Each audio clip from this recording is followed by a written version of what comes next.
You was raised by a pack of narcissists and warlocks. You know, people who mastered image, manipulation, and energetic control. You know, on the surface, these people looked very respectable and they looked like good people.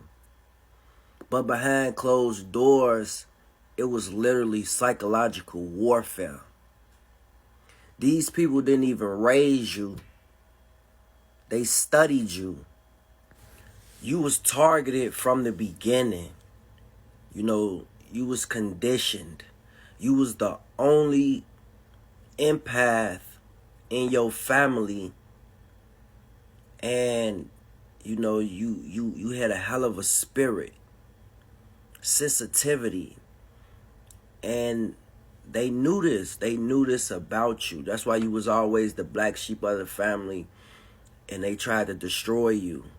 You know, they knew that you was different because your nervous system couldn't accept this life that you was living. You was always questioning things, asking questions. And they didn't like when you asked questions. So they told you if you ever tell anything that's going on in this house, in this family, that you were going to get hurt really bad. And that scared you and you kept your mouth closed as a kid.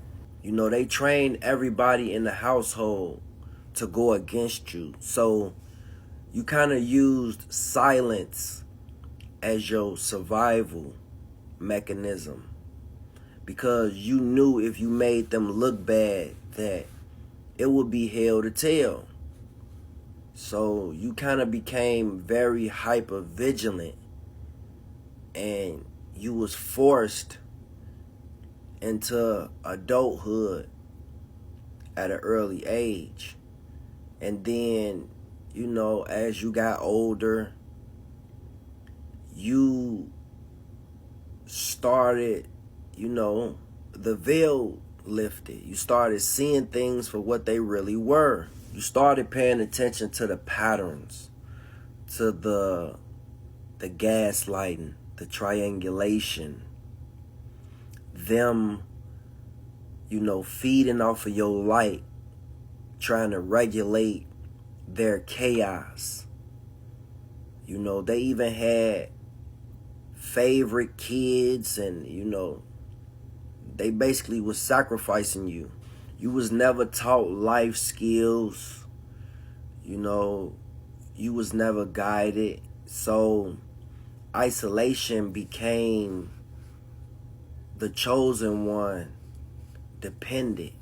Now that you're older, the dynamics has shifted. So now they whisper and it's flying monkeys and they watching you, and you don't fuck with them. You don't rock with none of their ass, and they know this, but they still be trying to feed off of you energetically. That's why they always got their eye on you, trying to figure out what you got going on. You realize that you were born into war, and they didn't plan for you to start seeing clearly, wake up. They always wanted to keep you asleep, keep you silenced. They didn't want you to have friends or nothing. That's why they kept everything away from you. They didn't teach you anything because they wanted you to depend on them. But see, the Most High always kept you protected, and you taught yourself everything. And they just cannot accept that you actually outgrew them. The war is still within the family structure, but you are the one that will break generational curses, because you are the chosen one that is here to expose everything. And that's what they scared of.